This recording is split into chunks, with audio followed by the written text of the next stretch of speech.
మీరు diet life style correct చేసుకుంటే కొంతవరకు అంటే ఈ స్ట్రెస్ మేనేజ్మెంట్కి కానీ అంటే ఇప్పుడు ఒక రకంగా మెడిటేషన్ కానీ లేకపోతే అనవసరమైన అంటే కొన్ని మనం చేయలేని పనులని ఒప్పుకొని అనవసరమైన స్ట్రెస్సెస్ తగ్గించుకోవాలి, వర్క్ లోడ్ అనేది తగ్గించుకోవాలి, అట్ ది సేమ్ టైంకి తినడం, ఫుడ్ తినడము, జంక్ ఫుడ్స్కి దూరంగా ఉండడము. మనం ఒక రకంగా చెప్పాలంటే ప్లాంట్ బేస్డ్ డైట్ ఎక్కువగా తినాలి. ప్లాంట్ బేస్డ్ డైట్ అంటే లంచ్కి ముందు డిన్నర్కి ముందు సలాడ్స్ తినే అలవాటు చేసుకోవాలి. ఒక 100-150 గ్రామ్స్ అన్న సలాడ్స్ తీసుకోవాలి. దానివల్ల నైట్రిక్ ఆక్సైడ్ ప్రొడక్షన్ పెరగడం వల్ల బ్రెయిన్లో బ్లడ్ వెజల్స్ అన్నీ కూడా డైలేట్ అవుతూ ఉంటాయి. సో చిన్న చిన్న టెన్షన్ హెడేక్స్ అయితే మనం కంప్లీట్గా డైట్ లైఫ్ స్టైల్ కరెక్షన్ ద్వారా అయితే మనం క్యూర్ చేసుకోవచ్చు. మీకు కొన్ని ప్రెజర్ పాయింట్స్ కూడా చూపిస్తాను, అవి కూడా చాలా హెల్ప్ అవుతుంది. సో మనం చూసుకుంటే మీ చెవు నుంచి ఇలా అని సెంటర్ పాయింట్కి తీసుకోండి.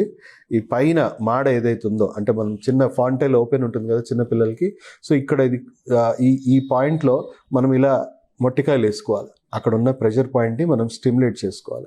సో ఇది DU14 అనే నాడి ఉంటుంది. ఆ నాడి ద్వారా ఏంటంటే బ్రెయిన్ నుంచి శరీరంలో దాదాపు 100 నాడీలని లోపటి నుంచి అది స్టిమ్యులేట్ చేస్తుంది. నైట్రిక్ ఆక్సైడ్ ప్రొడక్షన్ అనేది పెంచుతూ ఉంటుంది. డైరెక్ట్గా ఏ మందు అవసరం లేకుండా కూడా నైట్రిక్ ఆక్సైడ్ పెంచుతుంది. సో దీనివల్ల కూడా వాళ్ళకు టెన్షన్ హెడేక్స్ అనేవి తగ్గడం అనేది మనం గమనించవచ్చు.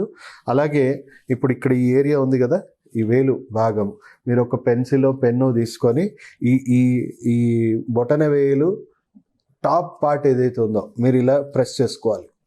ఇలా ప్రెస్ చేసుకుంటే మీకు ఇక్కడ ఒక చోట ఎక్కువ విపరీతమైన నొప్పి తెలుస్తుంది.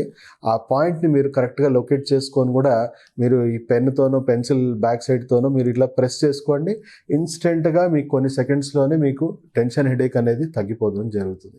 మైగ్రెయిన్లో కొన్ని సెకండ్స్ ఇట్లా తగ్గి మళ్ళీ వచ్చేస్తుంది, ఎందుకంటే పెయిన్ కిల్లర్స్ కూడా రెస్పాండ్ కాదు. సో క్రానిక్ లెవెల్లో ఇన్ఫ్లమేటరీ డ్యామేజెస్ బ్రెయిన్లో జరుగుతుంటుంది కాబట్టి సో ఇవి పెద్దగా ఉపయోగపడవు, మీకు ఎక్కువ రిలాక్సేషన్ ఉండదు.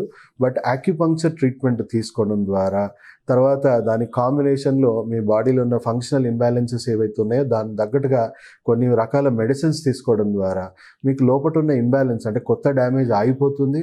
అండ్ ఆల్రెడీ జరిగిన బ్రెయిన్కి ఏదైతే ఇన్ఫ్లమేటరీ డ్యామేజెస్ జరుగుతున్నాయో ఆ డ్యామేజెస్ కూడా కంప్లీట్గా మనం రివర్స్ చేసుకోవచ్చు, కంప్లీట్గా క్యూర్ చేసుకోవచ్చు.